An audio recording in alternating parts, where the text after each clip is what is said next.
Yeah, Scorpion's always been my favorite character, and he still is to this day. Fight!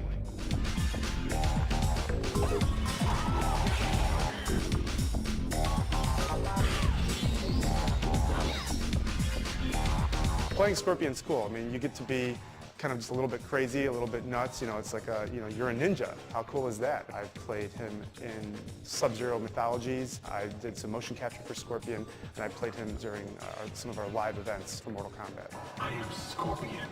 You killed me in cold blood. As a player, if I get a chance, I'll always pick Scorpion. His whole play style, it just kind of suits my style of gameplay. I'm proud to have been part of the Scorpion legacy throughout the years. The spear move has always been one of my favorite moves in all the Mortal Kombat games, and I don't think we've ever been able to top it. Get over here!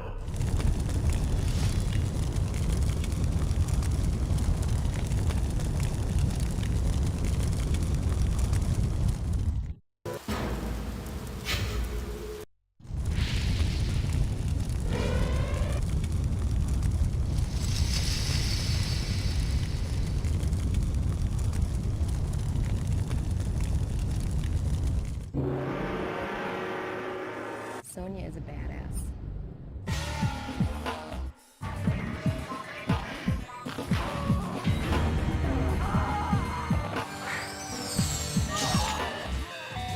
Carrie was easily one of the best people we worked with in terms of actors playing the characters. Yes, I still have the Sonya costume. Every once in a while, I'll bring it out. I'll absolutely see Sonya again in future Mortal Kombat games. I would love to play Sonya again.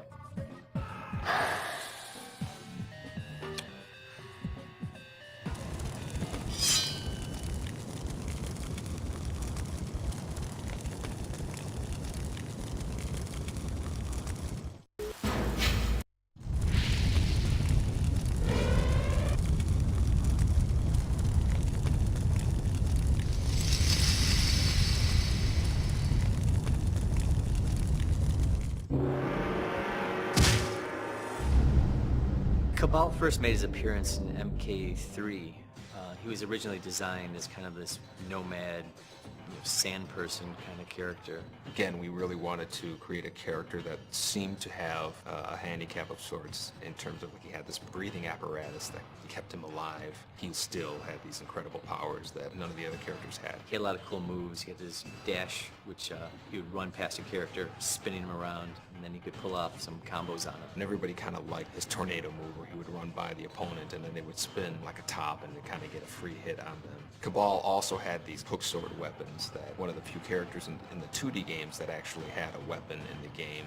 So that kind of made him stand out. He was actually one of the characters that was considered almost too powerful in Mortal Kombat 3. And we had to kind of tone him down for Ultimate Mortal Kombat 3. For Deception, we finally had the chance to bring Cabal back the way we originally intended him to be. You know, we gave him the long trench coat, gave him a backpack. That was part of the original design, but back in the old days of digitizing, we couldn't really handle that. A long coat would have gotten in the way of the character's moves. In the 2D games, we were really limited to the costumes that we could build because it was digitized graphics. And with the 3D games, we build the costumes on the computer so we can really do whatever we want. Cabal's always been one of my favorite characters, so I was totally happy to bring him back for Deception, give him the classic design that we intended.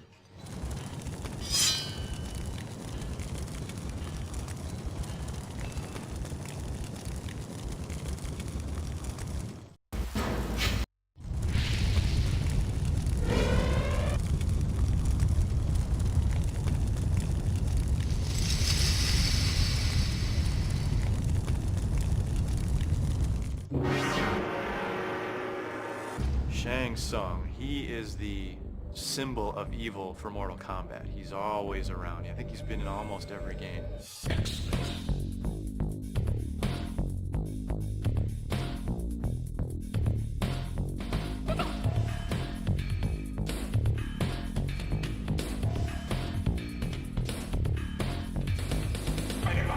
His job in Mortal Kombat 1 was to win Earthrealm for Shao Kahn. Shang Tsung's stance I thought was really unusual, and it was kind of like this. Very different, very unique from all the rest of the characters in the game. Kung Lao, Johnny Cage, Reptile. Shao Kahn wanted to take over Earthrealm, and through the Mortal Kombat tournament, he was going to do it. Shang Tsung was probably one of my favorite characters in the series. He always kind of had the sinister edge, more so than some of the other characters, a bit more regal kind of feel, and that's what I tried to capitalize on in redesigning him for Deadly Alliance. In Mortal Kombat Deadly Alliance, Shang Tsung teams up with the sorcerer Quan Chi, and the both of them not only kill Liu Kang, but they kill Shao Kahn as well.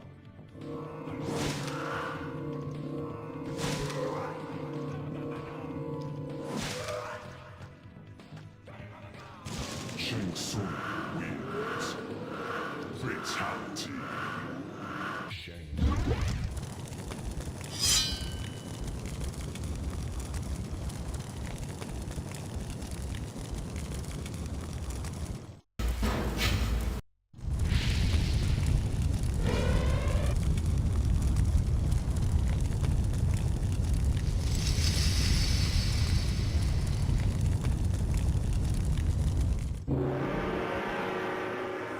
Hello, my name is John Parrish. I am Jax!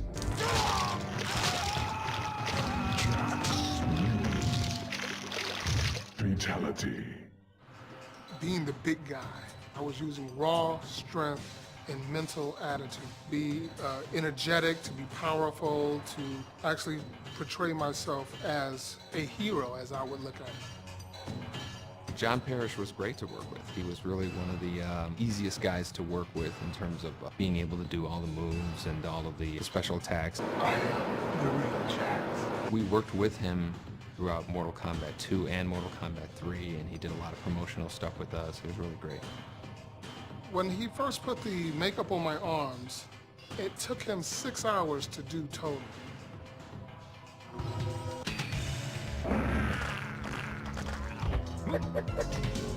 Outstanding.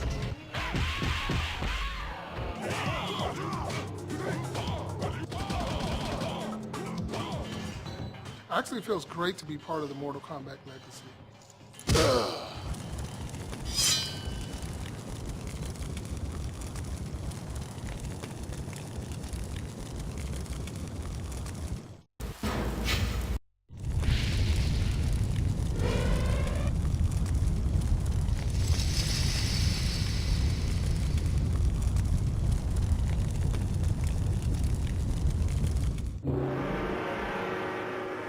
My name is John Turk, and I'm Sub-Zero.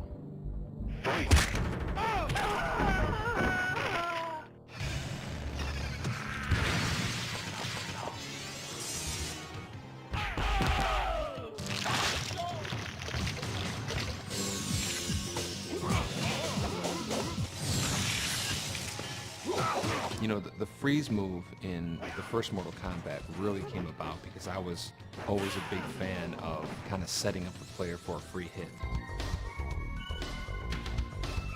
We walk over to the game, and they're playing Mortal Kombat 3, and the kid's playing Sub-Zero, and I'm standing right behind him, and he doesn't even realize that the guy he's playing is right behind him. Let's get something straight. I am not a ninja. I am Lin Kuei. Scorpion was a ninja.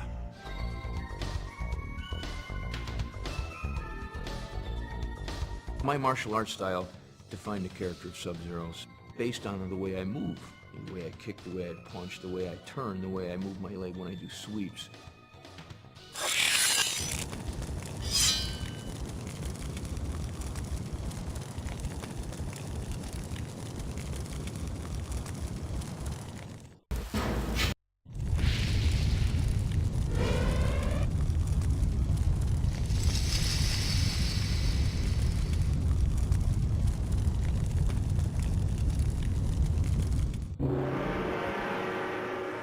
My name's Rich DeVizio, and I played Baraka in Mortal Kombat 2.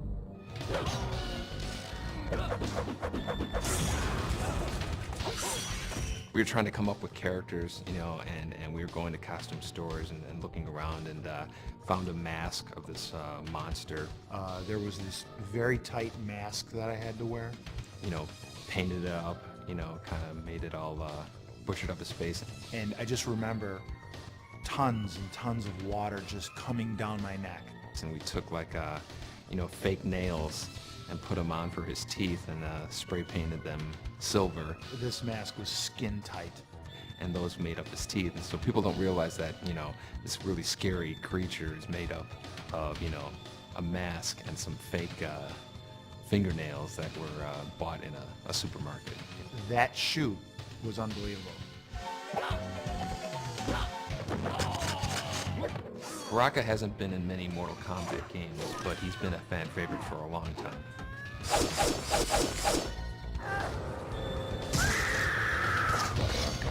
Wins.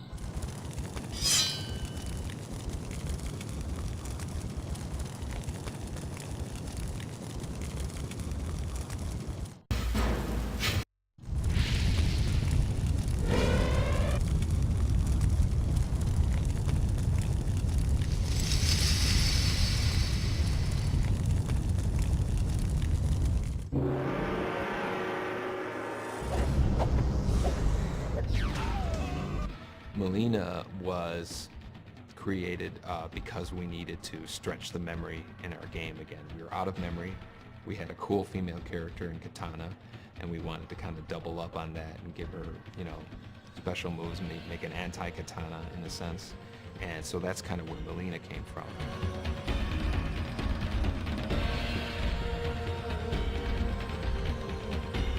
And so then with Melina, we had also introduced Baraka, so we wanted to make a tie with her because Baraka was a really bad character. So underneath the mask, Katana is really beautiful, and underneath Melina's mask is, you know, these really nasty teeth that were originally never on the costume, but we would just kind of draw them in on her fatalities.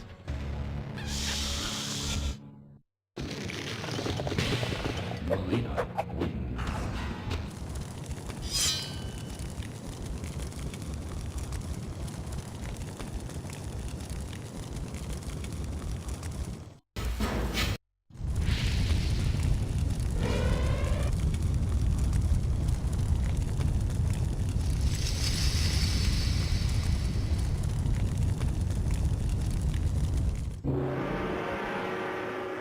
My name's Rich DeVizio. I played Kano in Mortal Kombat 1 and Mortal Kombat 3.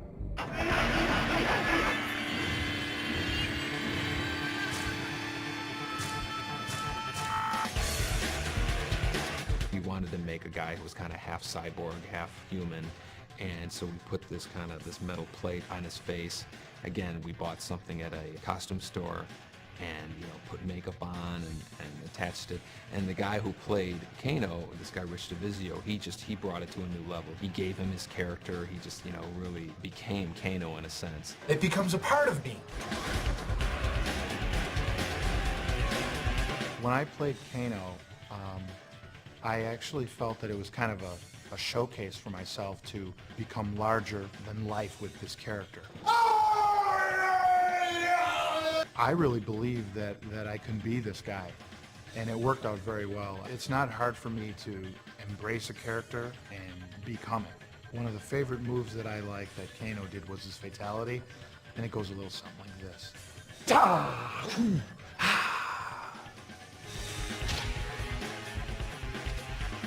Kano wins!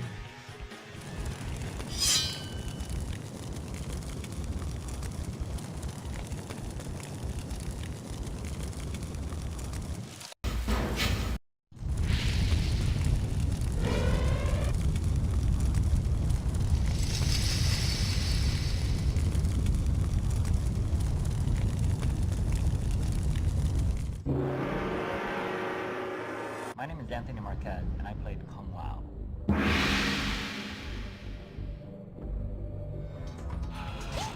Finish him.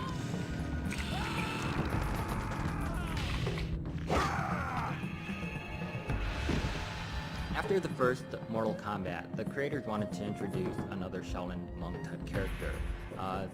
They had heard about me, and I seemed right for the part.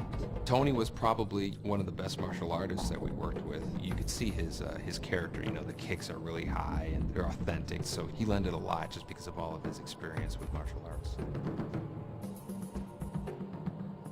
So in terms of his attitude, the way he moved, the tilt of the hat, all of that stemmed from what I thought Kung Lao should be. The favorite part of my personality always stemmed from the hat. You put on the costume and you're still just a person in costume. But once that hat goes on, it's almost like being Clint Eastwood in an old Western movie with the brim of the hat hiding your eyes, and when you slowly tilt that head up, you know once you make eye contact, that's Kung Lao. It's no longer Anthony Marquez, it's Kung Lao.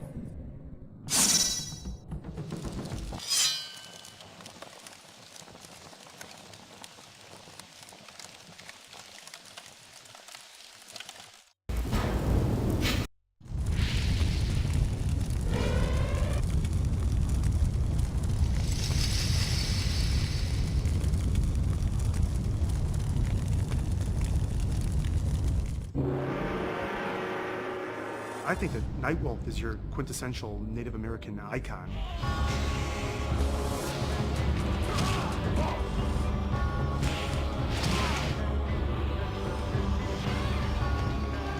Just a strong, proud person with pride. He's got honor, has rules, but at the same time, he is definitely no pushover. Well, the Nightwolf costume looked a lot better on the drawing than I think it did on me, but we made do. Nightwolf's fatality was holding his tomahawk up to the sky, channeling light into it, right into his enemy for his final blow.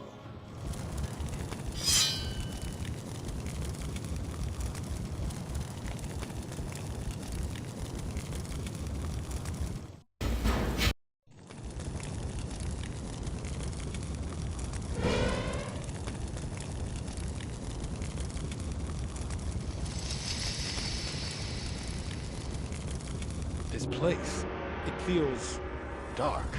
As dark as every heart that inhabits it. Shujinko is kind of our next generation Liu Kang. Through the conquest mode, you learn about Shujinko's past.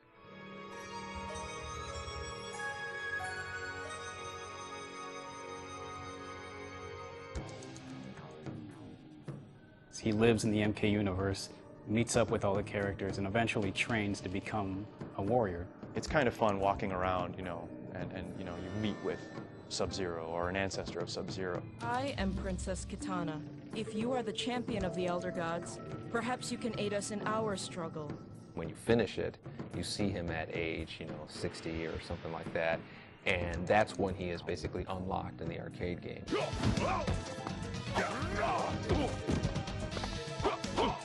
Shujinko wins. Everything from, 20-year-old Shujinko up to old man Shujinko is voiced by Max Crawford. Younger Shujinko is just a little variation of my actual voice. Good to see you again, Damashi. It was fun doing the old man. Oh, Master Boraicho, crack the dojo window.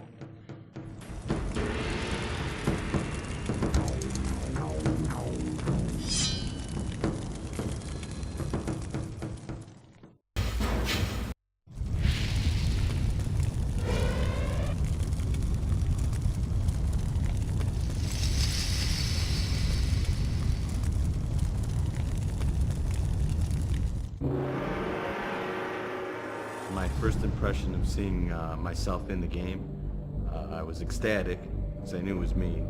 I thought it was just awesome. God of Thunder and Lightning, that just kind of became what his thing was. I think that was really kind of what inspired a lot of his special moves, was the fact that he was a god.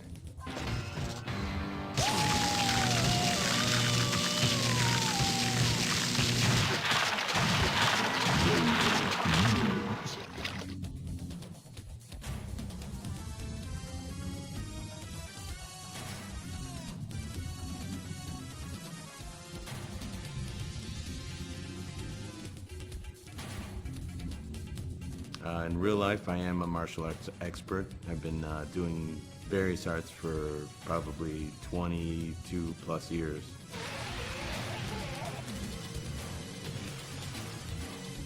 You know, I'm wearing this hat. Got that on. Got that action working. Yeah, the hat is gone. It was destroyed with one of the falls that Carlos took, and I don't think we've seen it ever since. Do I have the hat? No, I wish I did. That's probably the one thing I wish I had. I feel really thankful to be part of the Mortal Kombat legacy, you know, and it's changed my life incredibly.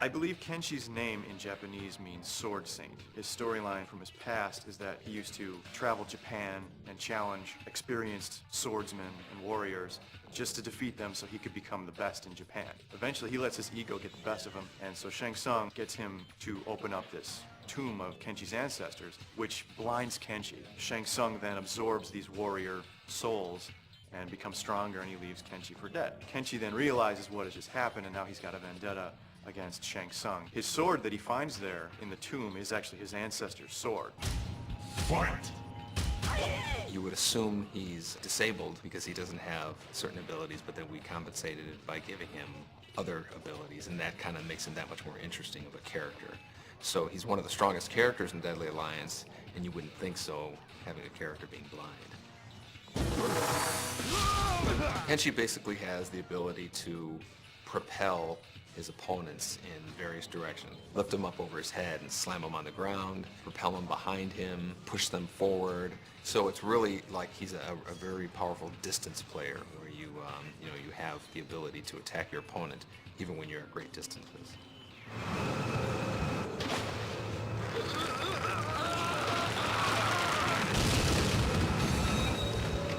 Fatality.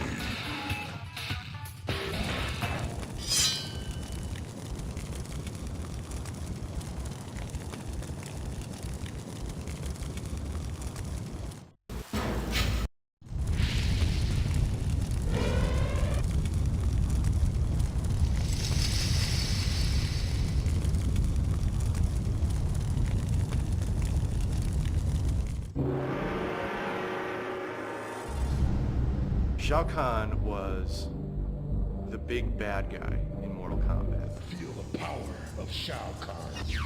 Well, Shao Kahn is kind of like the top of the ladder in terms of big bad guys in the Mortal Kombat series. Prepare to die. He was really the boss's boss in a sense, and he was basically the guy that everybody was ultimately trying to stop in terms of his invasion of Earth in Mortal Kombat 3. And he also had this charge move that would attack you with, and a lot of players didn't realize that all you had to do was duck underneath the charge move and then you got a free uppercut. Once they discovered that, he became a lot more manageable of a character to fight against, but until they discovered that, he seemed almost undefeatable. Shao Kahn was killed in Mortal Kombat Deadly Alliance, but nobody really ever dies in Mortal Kombat.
Reptile actually was the character that I came up with driving back to work from lunch on a Saturday. We had seen how much we got away with in terms of Scorpion and Sub-Zero changing ninja palettes, and I really wanted a super secret hidden feature in Mortal Kombat 1.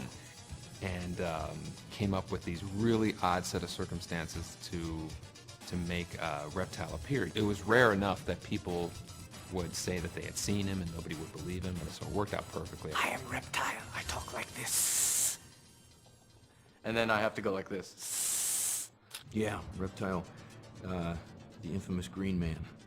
It was another one of those characters where they swap some of the images from one character to another. I saw those moves that they told me to do that were for other characters, like for example the force ball, you know, when I put my hands out and then a big ball comes rolling out. That was for Reptile, but here I had no clue at that time. Reptile wins. Fatality.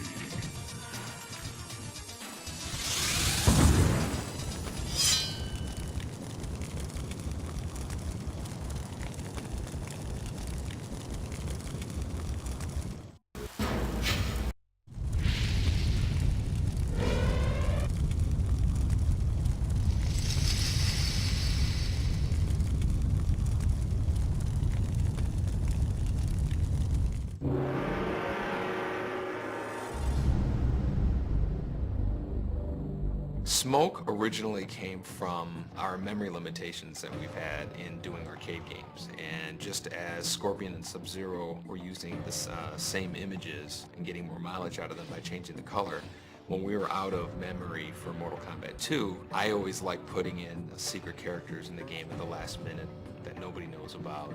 That was kind of like the origin of Smoke and Jade, where they were, you know, just kind of like the alternate colored versions of Sub-Zero and Mileena and Katana.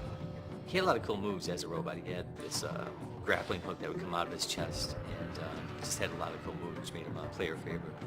We brought Smoke back for Deception just because people have been asking about him for a while now. It was funny because a lot of fans like the ninja version, a lot of fans like the robot version, so we thought it would be a good idea to bring back both. Every one of our characters in Deception has kind of two costumes, and so for Smoke we decided we're going to have him be a normal ninja like people had seen him before in Mortal Kombat 2, and then also his Mortal Kombat 3 persona, which is kind of like the cybernetic ninja. Players can pick which one they want to play as.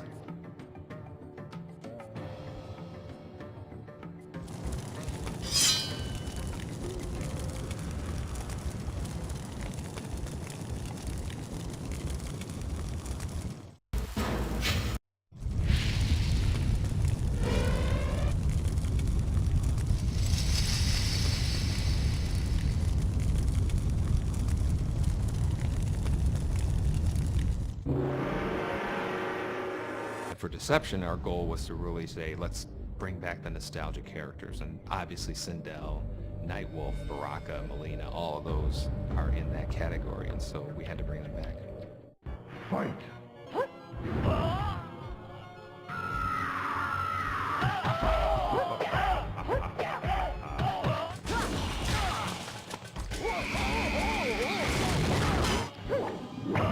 The wig that we had in Mortal Kombat 3 for Sindel didn't have that much hair. We did a lot of After Effects touch-ups.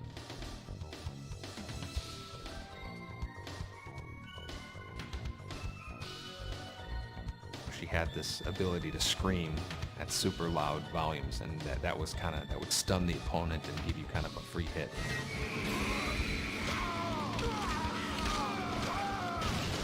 Sindel wins.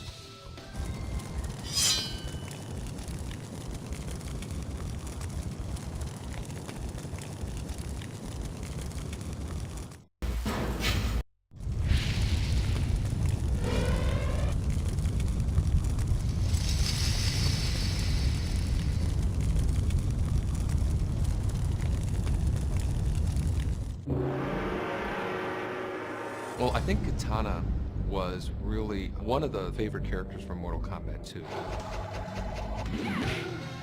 She was a new character. She had ridiculous combos that people, came up with that I had not even thought of. So when I saw people doing Katana combos, in the corner, you knew there was something special because people were taking the game in a direction that you wouldn't even think of.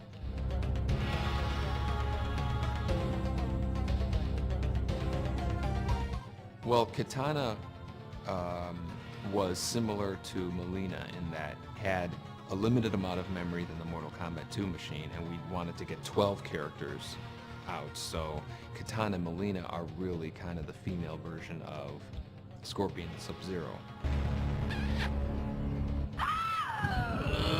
Kitana wins.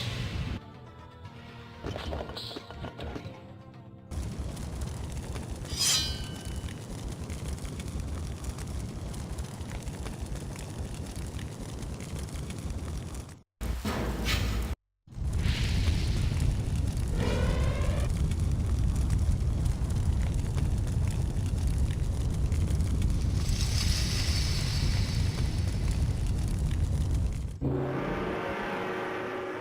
Jade was the third in the series of characters that was derived from existing images. Jade was a female ninja type character like Melina and Katana were, and she was kind of like an evil version of Katana in a sense. Jade is a childhood friend of Katana, which probably makes her thousands of years old, because Katana is thousands of years old. The approach we've taken with Jade in this game, in Mortal Kombat Deception, is that she's more of the stealthy ninja type of character. She's the one that sneaks around and gets information, you know, and carries out covert activities. And I kind of like that about her. She's about getting things done, and she's very loyal. We wanted to give her something that separated her from Katana Melina, so we gave her the staff weapon that was her weapon in Mortal Kombat 3. Not many characters had weapons in Mortal Kombat 3. That was really what we wanted to do to separate her from Katana Melina.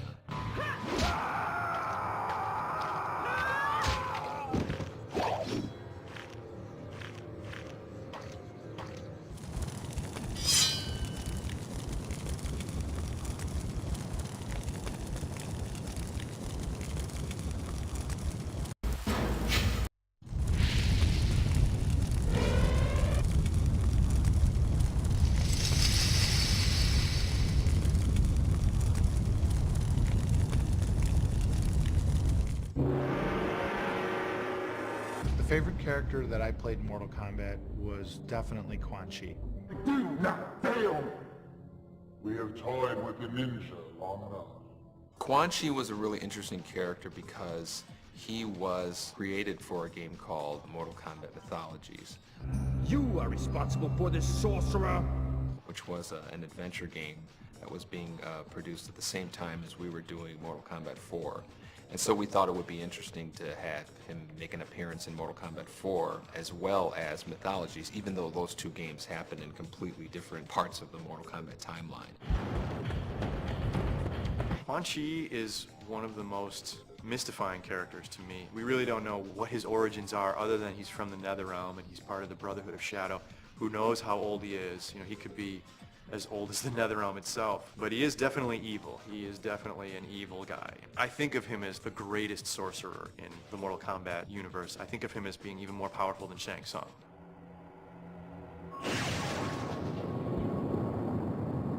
Rich DeVizio was hilarious as Quan Chi. He really played the part well. To me, he is Kano, and he is also Quan Chi. He's both of those characters. You can't look at Quan Chi and not think Rich. And now, on to Hollywood. The makeup was unbelievable, and I was actually able to act a little bit in full motion videos, which was very exciting for me. I remember that the impetus behind the cabinet design on MK4 was the reintroduction of the series back then. They wanted it to stand out in the midst of the arcades. As such, they wanted to push the sides as something that you could not miss. So we did some shots in the studio, had Rich come in, put fire behind him, big old Quan Chi face, no one can miss it. And that's what ended up happening. The first time I saw myself on the side of the Mortal Kombat 4 arcade stand-up, I was just blown away. That chapter, Mortal Kombat 4, was the Quan Chi show in a sense. Do not fail.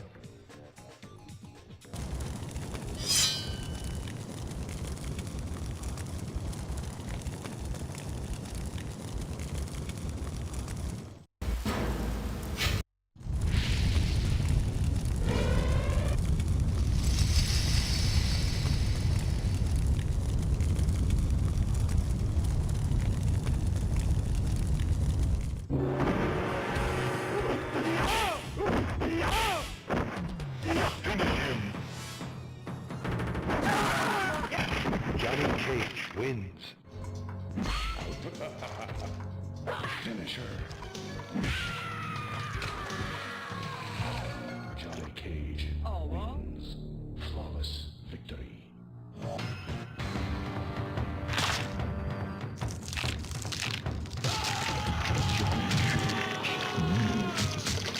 Fatality.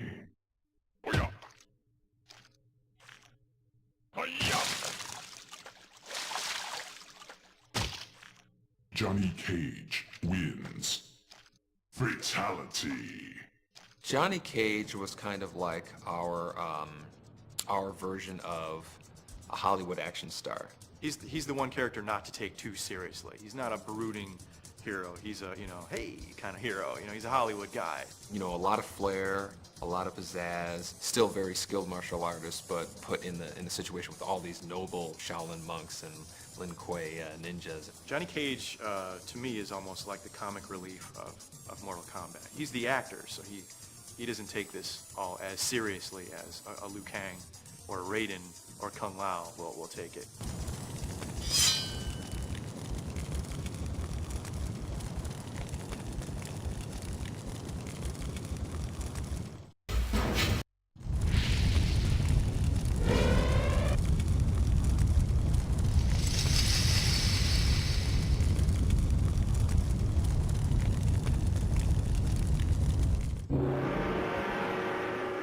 Sector and Cyrax were unique in that they were mechanical and they were robotic.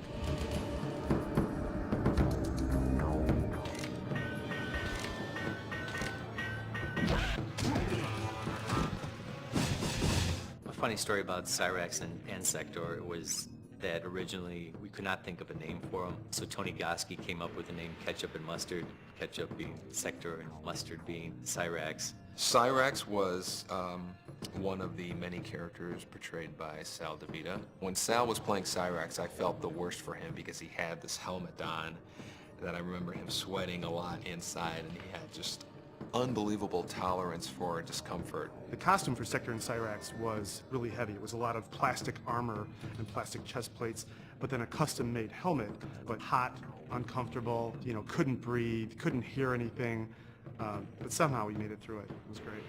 Cyrax always had a lot of cool moves, a lot of cool gadgets. His chest opens up and bombs come out, nets come out. In Deadly Alliance, he had one of my favorite fatalities with the big claw, slams the guy down.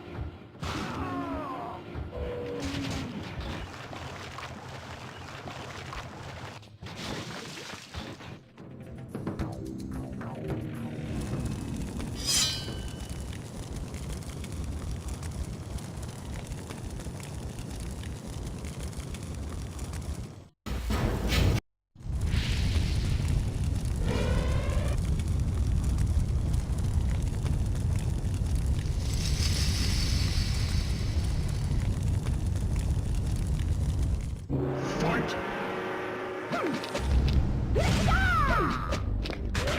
Finish him!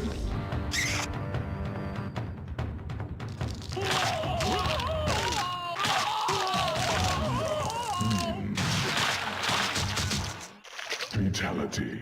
I guess not many people know that the Tanya character is named after my sister, who's named Tanya, and as well as my other sister's name is Sonia. Tanya is the daughter of an Edenian ambassador, but she has sided with the bad guys in previous games. She turned on Liu Kang in her ending in Mortal Kombat 4, that she, sided with Shinnok, and she sided with the Deadly Alliance even at one point. Now she's siding with the Dragon King, not so much because she wanted to, but because she was almost forced into it. She's an enemy of Jade and Kitana and Sindel, because she's a traitor. She's a traitor to Edenia, she's a traitor to the realms, and she's, not a good person.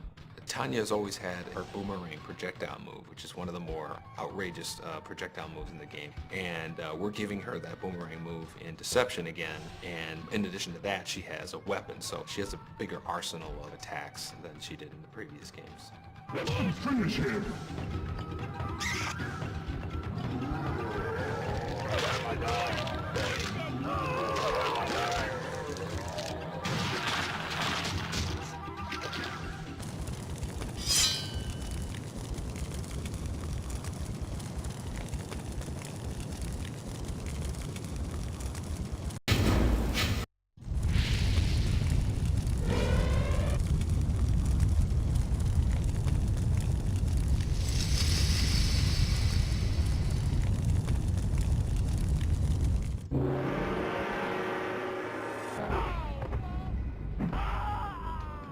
There were actually 2 Goro models made, and one was used for the actual game and it was posed and, you know, changed so much that it kind of fell apart over time.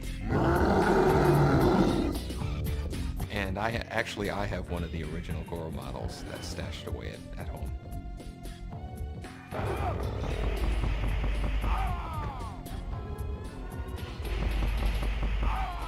Flawless victory.